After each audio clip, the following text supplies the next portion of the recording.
La France a peur. Je crois qu'on peut le dire aussi nettement. La France connaît la panique. La question est la suivante, comment vous portez-vous? Je vais vous répondre tout de suite. Je ne vais pas mal. Mais rassurez-vous, un jour, je ne manquerai pas de mourir. Le bon choix est dicté par le bon sens. Hélas, hélas, hélas.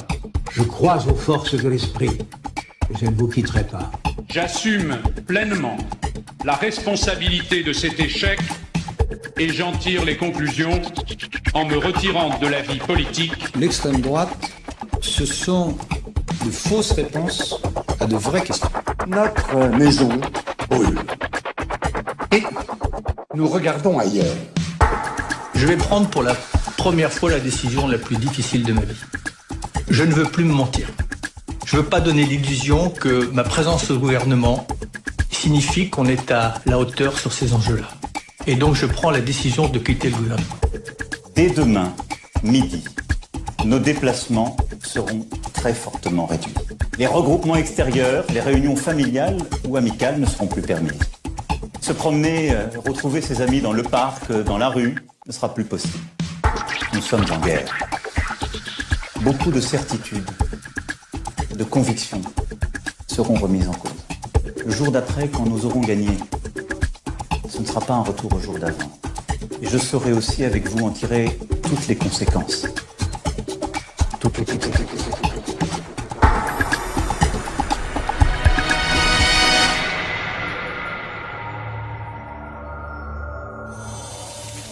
La notion d'effondrement apparaît peu après les années 1970.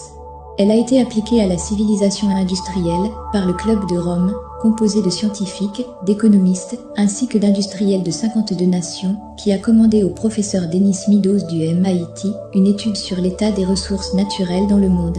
Le rapport Meadows, publié par le Club de Rome en 1972 sous le titre « The Limit to Growth », en français « Les limites à la croissance », est basé sur la méthode de la dynamique des systèmes et sur des modèles de simulation informatique. Le modèle World 3 montrait que, sans inversion de tendance, un effondrement aurait lieu durant la première moitié du XXIe siècle. Les révisions du rapport, en 1993 et en 2004, confirment ce pronostic. L'agronome français René Dumont développe les conséquences du rapport au Club de Rome dans son ouvrage « L'utopie ou la mort », évoquant selon ses propres termes une fin de la civilisation pour le début du XXIe siècle. Afin d'y échapper, il propose comme piste le contrôle démographique, les économies d'énergie, la coopération internationale avec les pays en voie de développement, la protection et la remédiation des sols. Il fait découvrir aux Français ses idées en se présentant à l'élection présidentielle française de 1974. Il n'obtient que 1,3% des suffrages exprimés. En 1988, Joseph Tenter publie L'effondrement des sociétés complexes. Plus une société est complexe, plus elle requiert de l'énergie. Après avoir épuisé l'énergie bon marché et la dette abordable, elle perd sa capacité à résoudre ses problèmes. L'effondrement est la simplification rapide d'une société.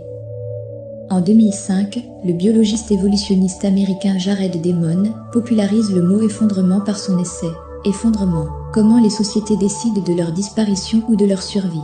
Il insiste sur le fait que les déclins de civilisation naissent de la rencontre de plusieurs paramètres, dont les plus importants, selon lui, sont des dommages environnementaux, un changement climatique, des voisins hostiles, des rapports de dépendance avec des partenaires commerciaux et les réponses apportées par une société, auxquelles s'ajoute la surpopulation et l'épuisement des ressources naturelles.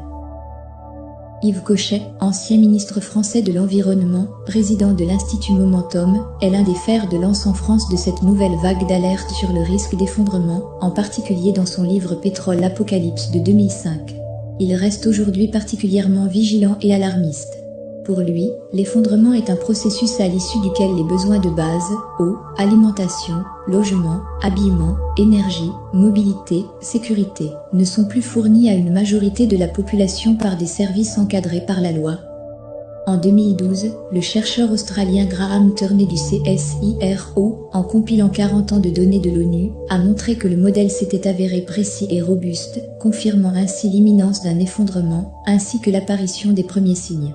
En mars 2014, une étude parrainée par le Goddard Space Flight Center de la NASA a montré que les fortes inégalités économiques et une forte prédation des ressources naturelles étaient deux causes clés de l'effondrement d'une civilisation.